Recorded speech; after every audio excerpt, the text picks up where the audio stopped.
blow to Hitler's atomic ambitions, buying the Allies crucial time. But the Germans were not defeated. Within months, they had rushed repairs, rebuilt the destroyed cells, and were slowly resuming heavy water production.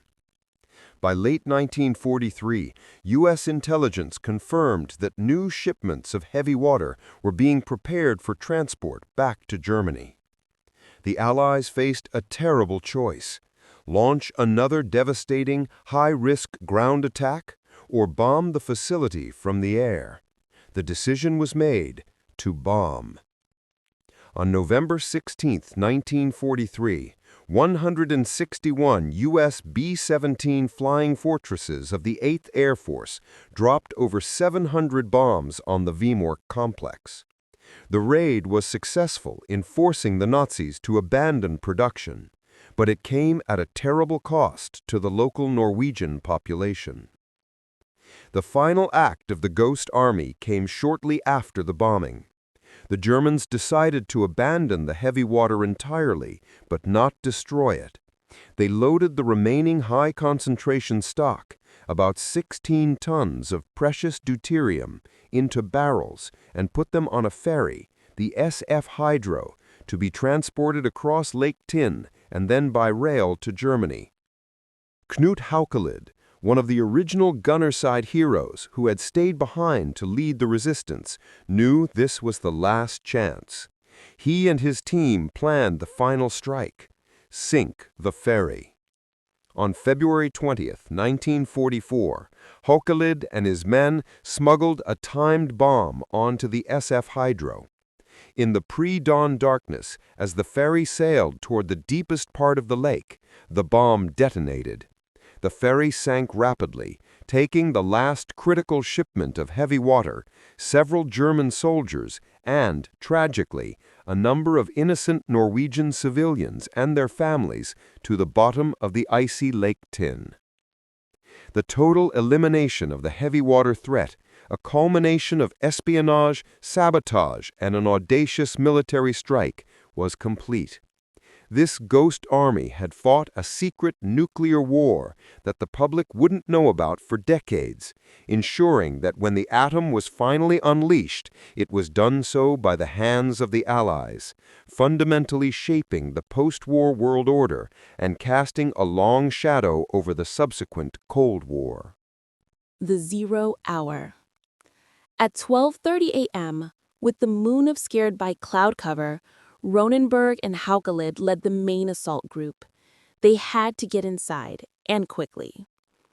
The Pioneers' intelligence had identified a weak point, a railway shunt track used for moving supply wagons. The team used wire cutters to silently snip through the barbed wire fence that the Germans, in a moment of arrogance, had neglected to fully bury in the snow. They slipped along the train tracks toward the main structure. A single Norwegian night watchman, unaware of the commando's mission, spotted them. Ronenberg, speaking in Norwegian, ordered him silent and bound him. Crucially, the team had decided not to kill the watchman, adhering to a strict moral code and preventing the Germans from immediately realizing the attack had been carried out by highly trained saboteurs, rather than local resistance fighters. Inside, Ronenberg, guided by Tronstad's mental blueprints, found the narrow cable tunnel leading directly to the heart of the complex, the heavy water high-concentration chamber. They were inside the nerve center of Hitler's nuclear program. Haukelid quickly located the 18 platinum-line cells. These were the targets.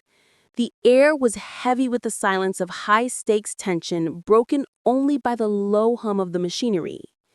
They worked with surgical speed, snapping the timed fuses onto the plastic explosives and ensuring the blast would rupture the cells without causing a massive fire or destroying the entire facility. The aim was to leak the precious heavy water into the drains, not merely to flatten the building. Before retreating, Haukelid committed one final, audacious act. He placed a Sten gun outside the chamber door, specifically a British-made weapon. This was a clear message to the Germans. This was not the work of local bandits. This was a strike by the Allied Special Operations Executive. The fuses were set for 30 seconds. The commandos sprinted back out of the facility, over the railway line, and began their descent back into the silent, black abyss of the gorge. The escape across the plateau. The silent thump. Just as Ronenberg's team reached the bottom of the gorge and were scrambling across the frozen river, they heard it. A muffled thump. A sound utterly insignificant against the vast silence of the mountain, but to them, the sound of global history shifting. The charges had detonated.